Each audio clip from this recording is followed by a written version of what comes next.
Hi, it's Mrs. Kirtley here. I'm going to be reading tonight's bedtime story, and the book that I've chosen today is Marmaduke, the Very Different Dragon by Rachel Valentine. Marmaduke was different. The other dragons were purple with smooth, shiny scales, but Marmaduke was faded orange with sticky out scales. The other dragons had tiny, neat ears, but Marmaduke's ears, well, they were enormous. And while the other dragons loved to fly, Marmaduke didn't. His wings were different, they were unusual, and because he didn't want anyone to see them, he never flew.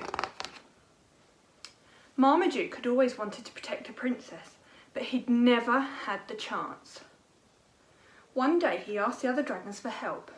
"You," they laughed, "protect a princess? Marmaduke, you don't even fly. Princesses need dragons like us, not you." Marmaduke wandered sadly through the woods when suddenly he spotted a tower with a beautiful princess leaning out of the highest window, and no dragon protecting her. "This is my chance," thought Marmaduke. Trembling, he called, "Excuse me, I don't suppose. I was wondering, could I be your dragon?"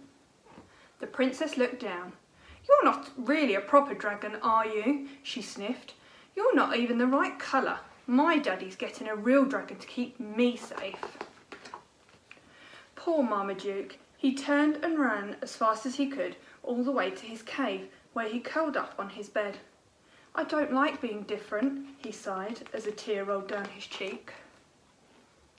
But a long way away, someone else was being different too. Princess Meg. The other princesses were quiet with pretty dresses and neat hair. But Meg was loud, with a crazy dress and very messy hair. And while the other princesses sat calmly on their chairs, Meg loved to dance in a most unprincess-like way. None of the dragons wanted to protect Meg, but she didn't mind. "Who'd want to steal me?" she chuckled. "I don't need a dragon." And Meg was happy, especially today. Today she felt like dancing. She discoed across the drawbridge, leapt over logs, twisted through tall trees and danced away till dusk. But Meg was having too much fun, and as she boogied through the bushes, she realised she was lost, deep in the woods, in the dark, all alone. "Help!" she cried. "Please help!" But she was so far away that no one could hear her. Or could they? Because a long way away there was someone with enormous ears, someone who heard her. Marmaduke. He leapt out of his cave and galloped through the trees, dashed across the rocks and hurtled round the bushes. "I've come to rescue you," Marmaduke puffed proudly. "Oh, thank you," cried Meg. Meg leapt on Marmaduke's back, ready to fly, but Marmaduke started to run. "I think flying would be quicker," said Meg. "I don't fly," said Marmaduke quietly.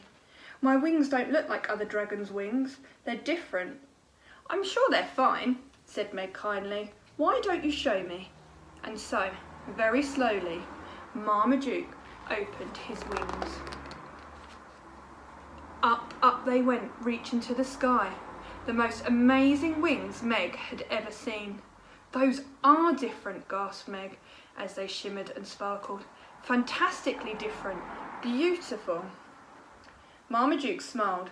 "Really?" "Really," shouted Meg. "Let's go."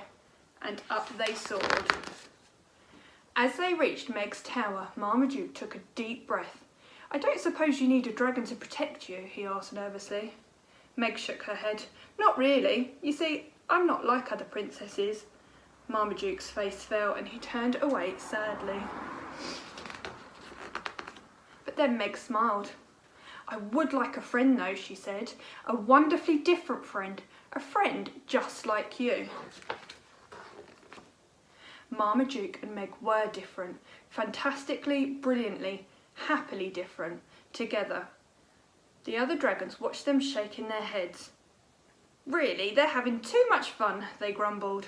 "They're far too happy." "I wish," they muttered, "I wish that I could be that different."